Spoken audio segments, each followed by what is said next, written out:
오늘 말씀은 욥기 33장입니다. 욥기 33장 엘리후의 욥에 대한 첫 번째 반박입니다. 엘리후의 욥에 대한 첫 번째 반박. 엘리후라는 이름의 뜻은 제가 지난번에 잘못 얘기한 것 같은데 그가 똑같이 나의 하나님이시다 라는 뜻이에요. 후가 야후 이렇게 해가지고 야훼라는 의미를 해가지고 여호와는 나의 하나님이시다 이렇게 해석하는 사람도 있고, 그게 후가 우리가 말로 그란 뜻이기 때문에 그는 나의 하나님이시다 라는 뜻입니다.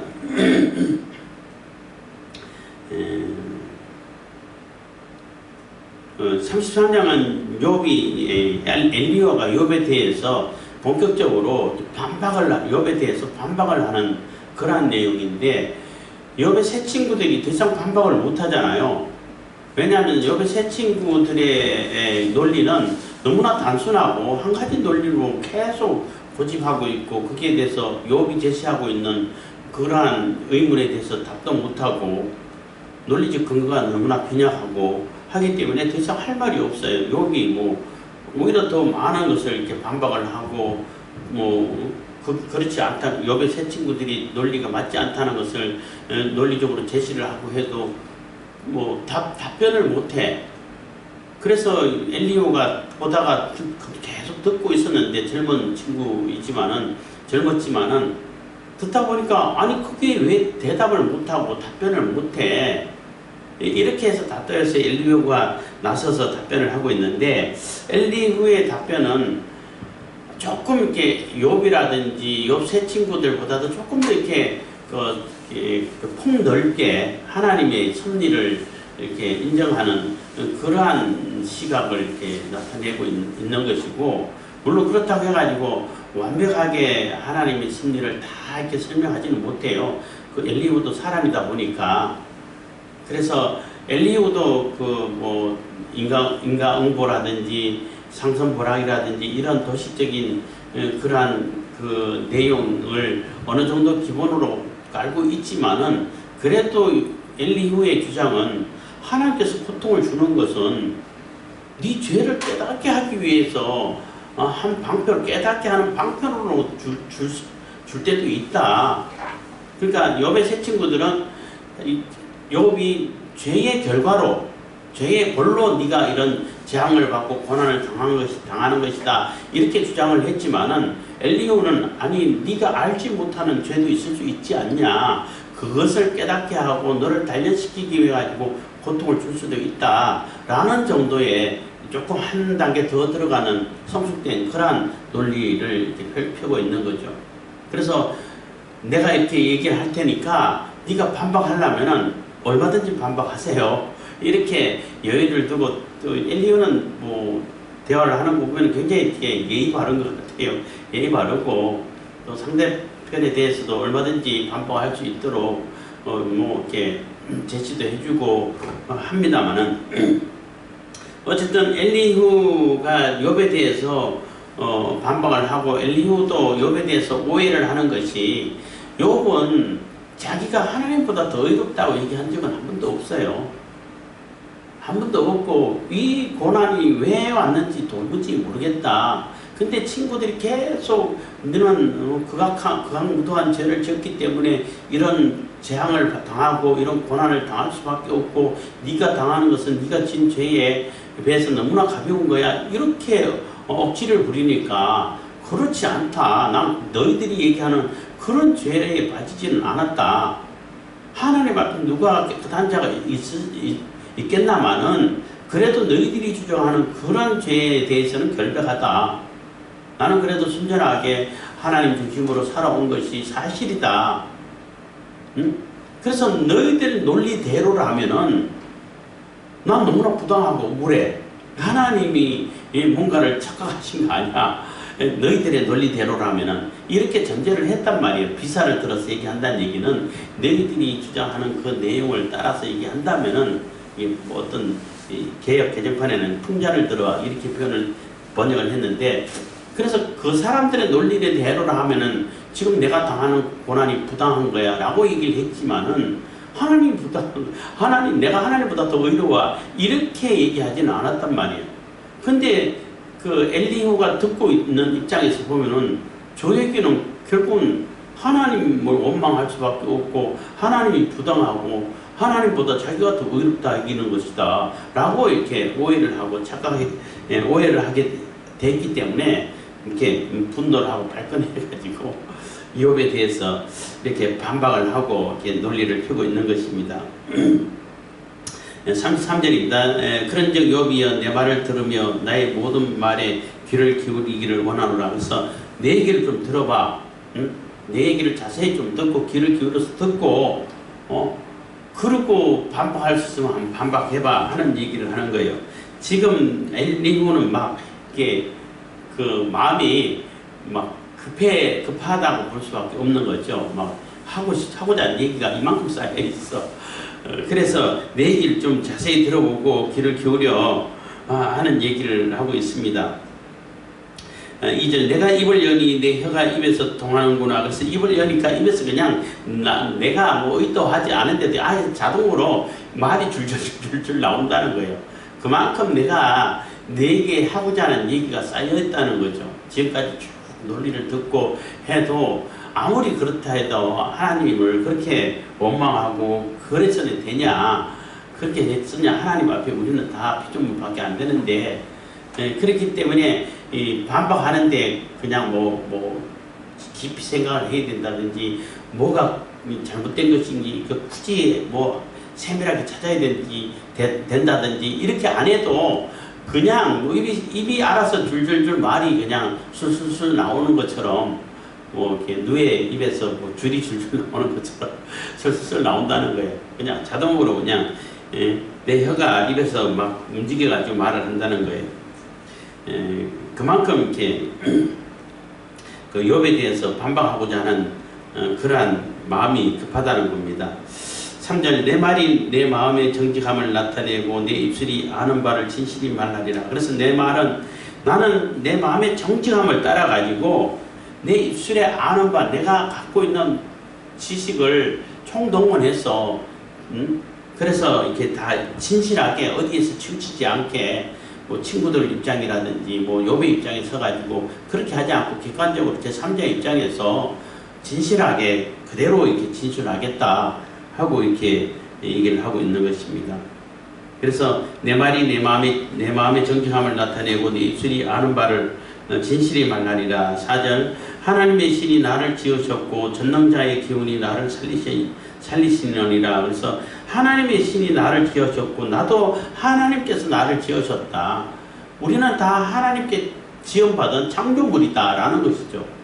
나도 하나님 신이 성령께서 나를 지으셨고 전능자의 기운이 나를 살리시고 내가 생명을 얻어가지고 살아가는 것조차도 다 하나님께서 나를 살게 하시니까 나를 지으시고 하시니까 살아가는 것이다. 그래서 하나님 앞에 우리는 모두가 다 피조물이다 라는 것을 다시 한번 강조할 수 있는 거죠. 강조하는 것, 다시 이제 확인을 시켜주고 강조를 하고 있는 것입니다. 네가 말할 수 있거든 일어서서 내게 대답하고 내 앞에 진술하라. 그래서 내가 진실하게 제3자 입장에서 객관적으로 있는 내가 아는 지식 한도 내에서 이렇게 다 반박을 하고 얘기를 할 거니까 물론 하나님 앞에 우리는 다 피조물이고 하나님으로 인해서 우리가 살아가고 있다는 것은 누구나 다 아는 사실이고 나도 똑같이 그렇게 인정을 하고 하나님께서 나를 지으셨고 나를 살리시고 나를 살게 하시는 분이 하나님이시라는 것을 다 얘기하고 있는데 욥도 내가 반박하고 있는 가운데서 반박할 수 있으면 언제든지 반박하세요. 자신감이 대단해요. 이 엘리후는 내가 이렇게 얘기할 테니까 그 얘기에 대해 가지고 욥이 반박할 수 있으면 얼마든지 언제든지 반박하세요 하고 진술하라고 이렇게 여유를 주고 있는 게 그 여지를 주고 있는 거예요. 그리고 이제 얘기를 하고 시작하는 겁니다. 나와 네가 하나님 앞에서 일반인이 나도 흙으로 지으심을 입었은즉. 그래서 나와 네가 너는 욥을 얘기하는 것이죠. 엘리후와 욥이 하나님 앞에서 똑같다는 거예요.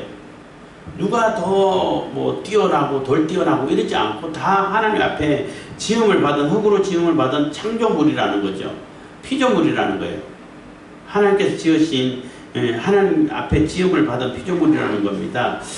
내 영으로는 너를 두렵게 하지 못하고 내 권세로는 너를 누르지 못하느니라. 그래서 너랑 나랑 하나님 앞에 똑같은 피조물이고 똑같은 입장이고 똑같은 뭐 존엄이라도 똑같은 동등한 존엄이기 때문에 내가 더 뛰어나고 더 뭐 하나님의 위엄이라든지 절대적인 위엄을 가지고 있어가지고 너를 딱 오가한다든지 제압을 한다든지 이러지는 못한다는 거예요.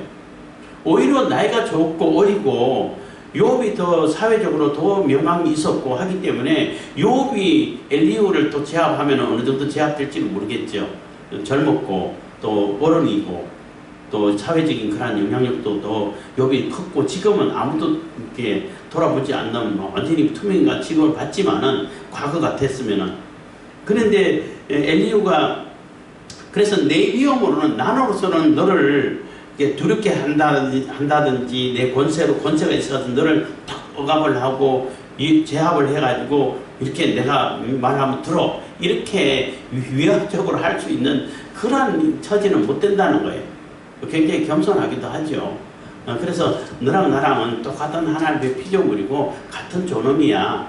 그렇지만 내 위협으로 너를 제압한다든지 막 그 권위로 탁 억압을 해가지고 맞든 안 맞든 논리로 되든 안 되든 무조건 들어야 돼. 이렇게 할 수 있는 처지가 못 된다는 거예요. 그렇지만 내 얘기를 잘 들어보라는 얘기죠. 그래서 논리적으로 이렇게 할 테니까 잘 들어보고 반박할 수 있으면 반복하세요 하는 얘기를 하고 있는 겁니다. 8절입니다. 네가 실로 나의 듣는데 말하였고 나는 네 말소리를 들었느니라 이러기를. 그래서 네가 하는 욥이 하는 얘기를 다 들었다는 거예요. 세세하게 들었고 뭐 이렇게 중요한 것은 적어놨을 수도 있겠죠. 다 들어봤는데 듣는데 그게 모순점이 있다는 거죠. 이 논리적으로 맞지 않는 것이 있다는 거예요. 나는 깨끗하여 죄가 없고 허물이 없으며 불의도 없거늘. 그래서 네가 얘기하는데 나는 깨끗하고 허물도 없고 죄도 없는데 가만히 있는 나를 하나님께서 그냥 이유도 없이 둘러쳐가지고 괴롭게 하신다고 하는 얘기가 잘못됐다는 거예요. 10절입니다. 하나님이 나를 칠텀을 찾으시며 나를 대적으로 여기사 내 발을 착고에 채우시고 나의 모든 길을 감시하신다 하였느니라. 그래서 일일이 감시해가지고 조그만 잘못이 있으면은 뭐 어마어마한 재앙으로 완전히 괴롭히고 화를 쏘고 그냥 고통에 빠지게 했다는 거예요. 그렇게 욥이 불평하고 불평한 것을 엘리후가 다 들었다는 거죠. 12절입니다. 내가 네게 대답하리라. 이 말에 네가 의롭지 못하니 하나님은 사람보다 크심이라. 이 말이 잘못된 거야. 너는 깨끗한데 하나님이 이유도 없이 그냥 고통에 화살을 쏘고 그냥 뭐 고통에 집어넣고 조그만 거 가지고 크게 침소빙대해가지고 그렇게 하시는 하나님이 아니야. 하나님은 너보다 훨씬 크신 분이야. 한 얘기는 우리가 생각하는 그 생각의 범위하고 하나님이 섭리하시는 하나님 계획하심이 비교 자체가 안 된다는 거예요. 우리는 조그만 범위 안에서 그냥 옥신각신 하는 것밖에 안 되지만 하나님은 전체적으로 엄청나게 크게 보시는데 그 크신 하나님의 섭리를 우리가 맞다 아니다 이렇다 저렇다 할 적에 입장이 못 된다는 거죠. 그런데도 불구하고 너는 하나님 앞에 불평불만하고 하나님께서 이유도 없이 나를 이렇게 괴롭힌다. 이게 어떻게 되냐. 나는 죄도 없는데 이 말을 그렇게 한다는 자체가 너는 옳지 않다는 거예요. 올바른 말이 아니라는 거죠. 맞는 얘기죠. 맞는 얘기예요. 13절입니다. 하나님은 모든 행하시는 것을 스스로 진술치 아니하시나니 네가 하나님과 변정하면 어찌미뇨. 그래서 하나님은 모든 행하시는 일을 행하시는 것을 스스로 진술치 아니하시나니 하는 것은 하나님께서 일일이 하시는 일을 사람들에게 다 보고를 하고 알려주고 할 그럴 의무는 없다는 거예요. 하나님께서 사람들이 기도할 때마다 일일이 다 세세하게 대답하시나요? 안 하시잖아. 그냥 깨닫게 하고 오래 또 그냥 내버려 뒀다가 스스로 이게 그거였구나 이렇게 깨닫게 하고, 물론 특별한 경우에는 직접적으로 말씀하실 때도 있어요. 또 중요할 때는 뭐 거듭거듭 말씀하실 때도 있어요. 그렇지만은 일일이 내가 이렇게 기도하고 의문이 있고 하면 세세하게 그냥 답해줘야 할 그런 의무를 가지신 분은 아니라는 거예요. 하나님이 그런 의무가 있는 건 아니죠. 우리가 하나님에 대한 의무가 있지. 그렇잖아요. 뭐 지니처럼 이렇게 램프의 마법사, 램프를 문지르면은 주인님 부르셨습니까? 이런 존재가 아니라는 거예요. 응? 문지를 때마다 나타나가지고 대답하고 그러진 않는다는 거죠. 하나님께서는 하나님의 크신 계획 안에서 하나님께서 스스로 뭔가를 하실 때에 그냥 하신다는 거예요. 하나님이시니까. 누구인데 허락을 받아야 되고 누구에게 보고를 해야 되고 그렇고 나서 하고 허락받아가 하고 그런 존재가 아니라는 거예요. 그런데도 불구하고 너는 하나님이 대답 안 하신다고 해가지고 나 불만하고 쟁변하고 논쟁하려고 그러고 빨리 나타나셔가지고 또 해결해달라고 그러고 왜 그러냐는 거지. 물론 이게 엘리후가 욥이 아니다 보니까 욥의 심정을 다 헤아리지는 못했지요. 그렇잖아요. 딴 사람이 보통은 별로 와닿지가 않아 뭐 그런 얘기도 합니다만은 딴 사람이 말기암보다 내 감기가 더 중요하다고 그런 얘기를 했는데, 욥이 얼마나 절실하고 얼마나 다급하고 얼마나 괴로웠으면 그런 얘기까지 했을까. 이런 욥의 심정을 헤아리시면 참 좋았을 텐데 그거는 헤아리지 않고 어쨌든 욥이 한 그 말이 너 그 말 옳지 않는 말이야 이렇게 지적을 해주고 있는 거예요. 뭐 엘리후의 말이 틀린 말은 아니에요. 맞는 말이죠. 맞는 말인데 욥에 대한 그 참 절실한 또 그 뭐라 그럴까 표현이 생각이 잘 안 나서 그 절절한 마음, 그리고 막 다급하고 조급하고 괴롭고 고통스러움이 있는 그 마음을 어떻게 이렇게 해소하고 또 이 원인이 뭔가를 알고 싶어가지고 부르짖는 그 심정은 헤아리지 못했다는 거죠.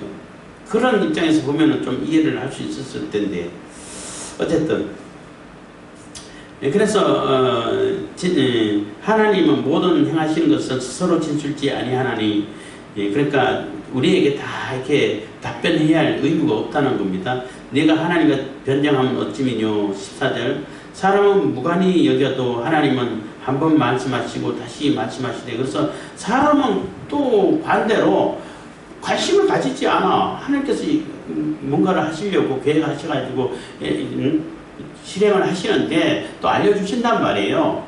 알려주시는 사람은 관심이 없어. 아무런 관심을 가지지 않아도 하나님께서는 또 알려주실 때는 거듭거듭 말씀을 해가지고 선지자를 보내고 이상을 보여주고 해가지고 계속 얘기를 하신다는 거예요. 무관히 여겨도 하나님은 한 번 말씀하시고 다시 말씀하시되, 사람이 침상에서 졸며 깊이 잠들 때나 꿈이나 밤의 이상 중에, 그래서 사람이 침상에서 존다는 얘기는 관심 없다는 얘기잖아. 관심 없고 그냥 잠만 퍼질러 잔다는 거예요. 그래서 아무런 의식 활동도 안 하고 잠만 퍼질러 자도 하나님께서 알리시면은 꿈을 통해서라도, 꿈에 나셨어라도 다 알리신다는 거예요. 꿈이나 밤의 이상 중에 사람의 귀를 여시고 인치듯 교훈하시나니. 그래서 다 도장을 찍듯이 확실하게 다 교훈을 하시고 알려주신다는 거예요. 그 얘기는 아까 얘기하고 이게 배치되는 얘기인 것처럼 보이지만은 일일이 보고할 뭐 의무는 없어요. 하나님 그냥 하시면 돼. 하시면 되는데, 그래도 하나님께서 어떤 일을 하실 때에 사람들에게 알리시고자 이렇게 의지를 하시면은, 알리시고자 마음을 먹으시면은 어떤 방법으로도 다 알려주신다는 거예요. 아무리 관심을 안 가져도 난 무관심하고 난 몰라 그냥 잠만 잘래 이렇게 해도 그 꿈속에서라도 들어가가지고 다 알려주신다는 거예요. 하나님은 세세하게 알려주시려면은 세세하게 알려주신다는 거예요. 그래서 알려주고 안 알려주고는 하나님의 의지고 하나님의 주관이고 하나님께서 하나님 뜻대로 하시는 것이지, 네가 이렇게 하라고 해가지고 이렇게 하고 저렇게 하라고 해가 저렇게 하고 또 대답하라고 해서 대답하고 이런 하나님이 아니라는 거예요. 모든 주권은 하나님께 있다는 거죠. 이 17절입니다. 이는 이는 사람으로 그 꾀를 버리게 하려 하심이며 사람에게 교만을 막으려 하심이라. 그래서 그렇게 하시는 것은 하나님께서 모든 것이 하나님 주권 안에 있다라는 것을 보여주기 위해 가지고 사람이 교만하지 못하게 하고 다른 꾀를 이렇게 내 가지고 아닌 체 하고 하나님을 속이려고 하고 하나님 속임을 받을 수 있나요? 없잖아요. 만월의 여김을 받지 않으신다는 얘기는 하나님은 사기를 당하지 않으신다는 거예요. 안 속는다는 거예요. 쉽게 얘기한다면은 절대 속지 않는 하나님이시라는 거예요. 그래서 사람들이 하나님 앞에 쓸데없는 그런 꾀를 부리게 하고 꾀를 부리고 또 교만하고 하는 것을 못하게 하기 위해 가지고 하나님의 일방적인 주권으로 알리실 때는 알리시고 하나님께서 판단해갖고 쟤는 안 알려도 돼. 고생 좀 해보고 좀 인내를 키워야 돼 하고 하면은 침묵하실 때도 있다는 거예요. 오히려 길게 침묵하실 때도 있어요. 그래서 그 침묵 가운데서 믿음을 가지고 인내를 하면서 기도하면서 할 때 깨달아가면서 점검해하면서 이렇게 가지고 깨닫게도 하신다는 거죠. 그거 하나님께서 다 하시는 거라는 거예요. 내가 하나님을 알고 하나님에 대해서 세세하게 알아가지고 하나님을 내가 조종할 수 있다. 이런 교만을 아예 못하게 하기 위해 가지고 하나님의 의지대로 알리실 때는 뭐 아무리 관심 안 가져도 알리시고 아무리 또 부르짖고 얘기해도 하나님께서는 또 하나님 스스로 판단하셔서 쟤는 암만 부르짖어도 지금은 조금 기다려야 돼 하면은 기다리신다는 거예요. 그건 하나님의 소관이지 너의 소관이 아니라는 겁니다. 하나님께서 일일이 다 대답을 하고 대답해줘야 할 그런 의무를 가지신 분이 아니라는 겁니다. 하나님께서 다 정하시고 섭리하시는 것이지. 아주 굉장히 좀 깊이 있고 엘리후의 말을 이렇게 듣다 보면은 완벽하지는 못하지만은 그래도 하나님에 대해서 뭐 욥이라든지 아니면 욥 세 친구는 아주 욥보다 더 떨어지니까 비해 가지고 굉장히 성숙도가 있고 좀 더 이렇게 폭넓은 범위에서 하나님을 섭리에 대해서 이해를 하고 있다라고 볼 수 있는 거예요. 물론 하나님 보실 때는 다 도토리 키재기겠지만은 고기겠지만은 우리 사람들 입장에서 보면 훨씬 더 성숙된 그러한 모습의 논리를 펴고 있는 것입니다.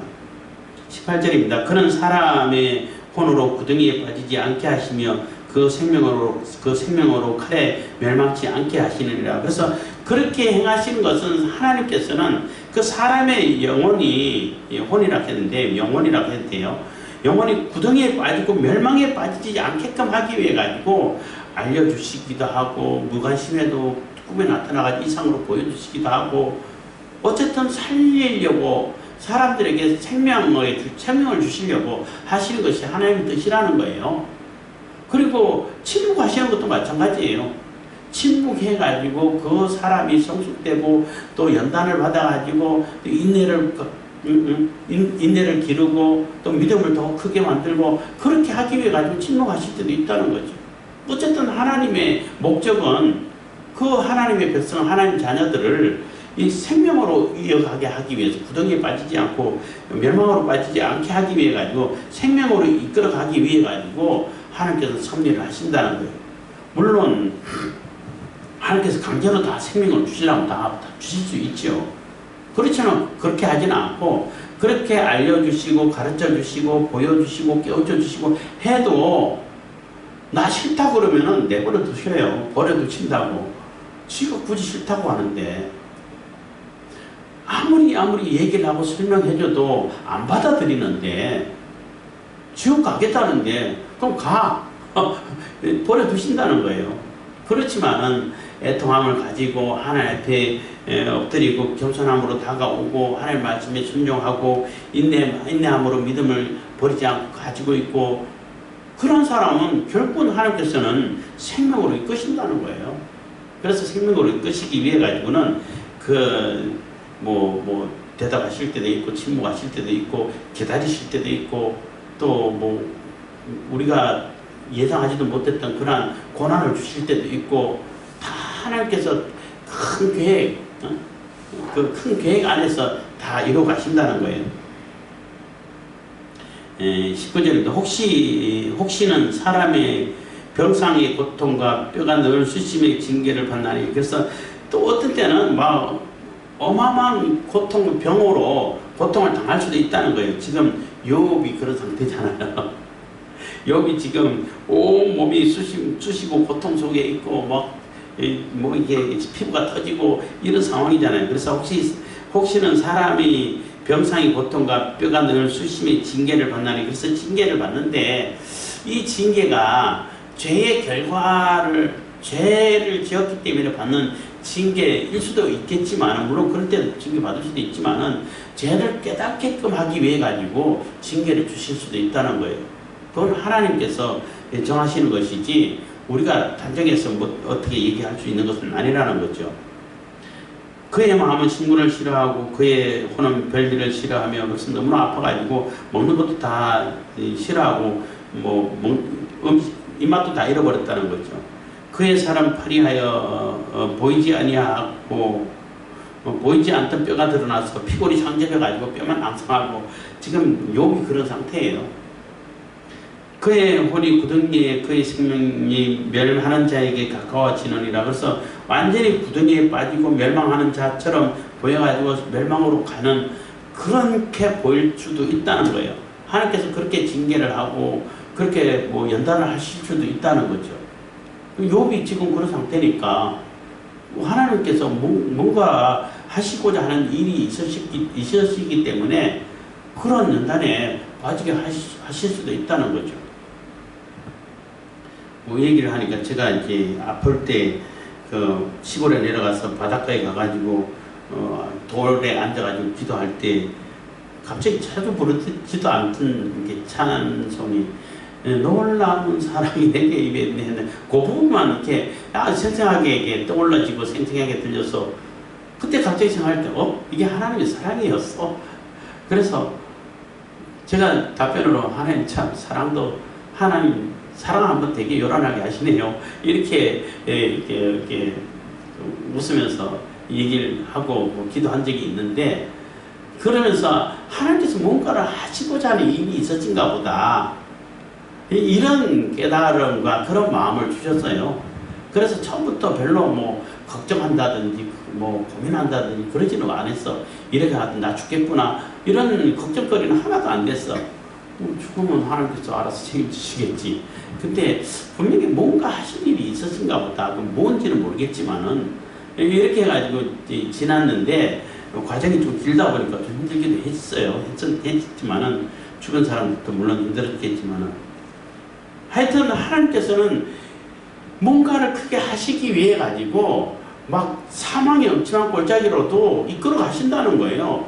욥이 지금 죽기 직전에 있는 것처럼 보이잖아요. 그렇게 징계하실 때도 있다는 거죠. 23절, 그럴 때에 만일 일천천사 가운데 하나가 그 사람의 해석자로 함께 있어서 그 정당히 행할 것을 보일진데, 그래서 그럴 때 완전히 다 죽어가고 물망의 벼랑 끝에 서 있다 할지라도, 그때 메시아를 보내서, 중재자를 보내서 일천천사 중에 뭐 하나라고 했는데 뭐 메시아라고 볼 수 있는 거예요. 우리 입장에서는 예수 그리스도라고 말할 수 있죠. 그래서 보내가지고 그 정당히 행할 것을 보일진데, 네가 어떻게 해야 되고 어떻게 네가 처신을 해야 되고 어떻게 하나님 앞으로 나가야 될지를 보여준다면은, 어쩌면은 리우 자신이 그 중재자라고 생각하고 했을 수도 있어요. 내가 지금 네가 어떻게 해야 살아나는지 생명을 얻는지 그거 보여줄게, 이런 얘기일 수도 있어요. 어쨌든 그래서 네가 어떻게 행동해야 되고 어떻게 해야 될지를 보이게 된다면은 하는 얘기인 거예요. 24절, 하나님이 그 사람을 긍휼히 여기사 이르시기를 그를 건져서 구덩이에 내려가지 않게 하라. 내가 대속물을 얻었다 하시리라. 그래서 그 중재자가 하나님께 얘는 이렇습니다 저렇습니다 중재를 해주게 되면은, 예수님께서 우리를 중재해 주시잖아요. 그러면은 내가 대속물을 얻었어. 예수님께서 피로 대속하셨잖아요. 대속가 없기 때문에 너는 이제 구덩이 안 내려갈 때 구덩이에서 끌어내 하면 끌어내준다는 거죠. 그 하나님께서 구원하고 멸망하고 하는 것은 하나님의 소관이라는 거예요. 네가 불평하고 불만하는 그런 일이 아니라는 거죠. 하나님의 이렇게 섭리고 하나님의 주권이고 하다는 그런 얘기인 것입니다. 그래서 얻었다 하리라. 그런즉 25절 그 살이 어린아이보다 연하여 져서 소년 때를 회복할 것이요. 그래서 하나님께서 건져주시면은 중재자가 있어서 대속물을 얻었고 대속했기 때문에 너는 이제 내가 건져줄 거야 하고 건져주시면은 그렇게 막 만시창이든 그러한 피부도 애기살처럼 나만이 애기 피부처럼 뭐 회복된 것처럼 그렇게 회복될 거야 하는 얘기가 되는 거예요. 26절 그는 하나님께 기도함으로 하나님이 은혜를 베푸사 그로 자기의 얼굴을 즐거이 보게 하시고 사람에게 그의 의를 회복시키느니라. 그래서 하나님께 기도하면 그 기도도 들으시고 그 기도를 들어주셔서 얼굴을 나타내 보이셔가지고 회복시켜 주시고 이렇게 하실 거야. 그래서 하나님께서 모든 일을 행하시는데 그 하나님이 행하심에 중재자가 있어서 네가 하나님 뜻을 바로 깨닫고 하나님 뜻을 바로 깨닫고 어떻게 해야 할 것을 알게 되고 하나님께로 온전히 바로 나아가게 되고 하나님께로 바로 기도하게 여기서 말하면 회개의 기도일 수도 있죠. 회개의 기도를 하고 하나님 의지하는 기도를 하게 되면은 하나님께서 다 건져주시고 회복시켜주시고 하실 거야.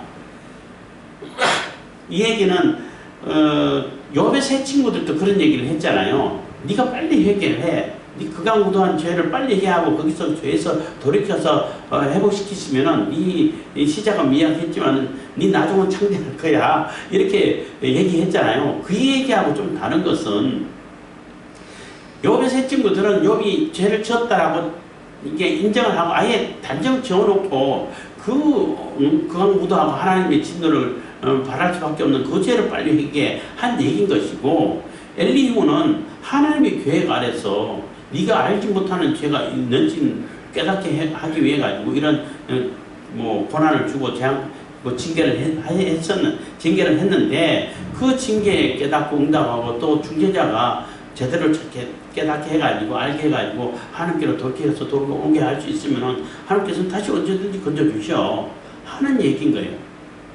조금 이렇게 그 관점이 다르다고 볼 수 있는 거죠. 27절입니다. 그가 사람 앞에서 노래하여 이르기를 내가 전에 범죄하여 시비를 받고서나 내게 모욕하였었구나 할 때 그래서 건짐을 당하고 회복됐을 때에 그가 뭐 이제 욥이라고 볼 수도 있는 거죠. 어쨌든 건짐 받은 사람이 사람 앞에서 노래하기를 내가 전에 범죄하여 시비를 받고서나 한 얘기는 조금 이렇게 번역이 조금 매끄럽지 못하다고 하는데 내가 전에는 시비를 바꿨다는 얘기는 전에는 오해를 곡해를 해가지고 잘못 이해를 해가지고 범죄를 했지만은 그게 아무 소용이 없었구나 하는 얘기가 되는 거예요. 요 구절이. 그래서 내가 범죄하여가 아니라 이제 오해해서 곡해를 의에 대해서 진리에 대해서 곡해를 해가지고 죄를 범했지만은 그게 내게 아무런 소용이 유익이 없었다는 거예요. 그래서 하나님께서 건져주셔야만이 내가 건짐을 당하는구나 라는 것을 깨닫게 됐다는 거죠. 내가 뭐 진리를 곡해하고 그래서 진리를 따르지 않고 그래서 죄에 빠지고 해봤지만은 그게 내게 유익된 것 하나도 없고 중재자가 와서 내게 가르쳐 줬을 때에 그 중보자의 도움을 받아서 대속함을 받아가지고 내가 하나님 앞으로 나아갈 때에 그때 우리가 구원을 받고 회복을 얻게 된다는 거예요. 28절입니다. 하나님이 내 영혼을 건지사 구덩이에 내려가지 않게 하셨으니 내 생명이 빛을 보겠구나 하리라. 그래서 하나님께서 건져주실 때에 내가 생명을 얻고 빛을 보게 되고 한다는 거죠. 그래서 모든 생명의 주관자는 하나님이시라는 거죠. 네가 뭘 어떻게 했든 네가 아무리 의롭게 살았든 하나님 보실 때 그렇지 않다 그러면은 건져주지 않으시면은 그냥 멸망으로 빠지는 것이고 네 스스로는 의롭게 살았다 한다 할지라도 하나님 보실 때 아니라면은 아닌 거죠. 그래서 모든 주권은 판단의 근거는 하나님께 있다는 것입니다. 29절입니다. 하나님이 사람에게 이 모든 일을 제3 행하심은 그 영혼을 구덩이에서 끌어돌이키고 생명의 빛으로 그에게 비치려 하심이니라. 그래서 하나님께서 이렇게 하는 것은 그러니까 고난을 주고 징계를 하고 뭐 이렇게 인내를 통해서 기다리기도 하고 하는 것은 결국은 우리에게 구덩이에서 생명을 얻게 하기 위해서 빛으로 그 생명을 이끌어가게 하기 위해서 그렇게 하신다는 거예요. 그래서 이런 일들 한 번 하고 두 번 하고 또 뭐 연단을 또 세 번 시키기도 하고 또 여러 번 또 말씀하시기도 하고 이런 모든 하나님의 섭리하심은 결국은 우리에게 생명을 주시려고 하는 것이지 멸망시키려고 그런 게 아니다. 그러니까 하나님 원망하지 마. 또 그만 제발 좀 그만 불평해 하는 얘기가 되는 거예요. 물론 요번 너무나 힘드니까 불평했겠지만 이 30절 여기에 귀를 기울여 내게 들으라 잠잠하라 내가 말하리라. 그래서 귀를 그려서 내 얘기를 잘 들어봐봐. 잘 듣고 좀 이해를 해봐 하는 얘기인 거예요. 만일 할 말이 있거든 대답하라. 내가 너를 의롭게 하려 하노니 말하라. 그래서 할 말이 있으면 얘기해봐. 반박할 수 있으면 얘기해봐 하는 얘기인데 욕은 아무 얘기는 안 하고 있어요. 만일 없으면 내 말을 들으라 잠잠하라 내가 지혜로 너를 가르치리라. 그래서 반박할 수 없으면 그냥 조용히 하고 내가 계속 아직 할 말이 또 이만큼 쌓였으니까 더 얘기할 거니까 얘기 좀 줄청하고 들어봐 하는 얘기를 하고 있어요. 그래서 엘리야는 지금 마음이 급해. 할 얘기는 이만큼 쌓였는데 근데 그래도 계속 반박할 수 있으면 반박해보라 라고 얘기를 하지만은 요건 얘기하지 않고 반박하지도 않고 계속 듣고 있죠. 그래서 엘리야가 얘기하는 것은 하나님께서 모든 주권은 하나님께 있는 것이고 네게 고난을 주고 또 이게 괴로움을 주고 한 것도 하나님의 섭리 속에 있는 것이고 또 왜 줬는지 모르겠지만 네가 알 수 없는 네가 깨닫지 못한 죄가 있을 수도 있으니까 그걸 깨달으라고 주신 것일 수도 있고 것일 수도 있고 어쨌든 너를 깨우쳐 가지고 생명으로 이끌어가게 하기 위해 가지고 이런 과정을 거치게 하는 거야. 그런데 왜 자꾸 우리가 불평하고 불만하고 하나님 원망하고 네가 하나님보다 더 어려운 것처럼 그렇게 얘기하면 되겠냐 하는 책망이 되는 거예요. 기도하겠습니다. 사랑해 주님 감사합니다. 이 시간에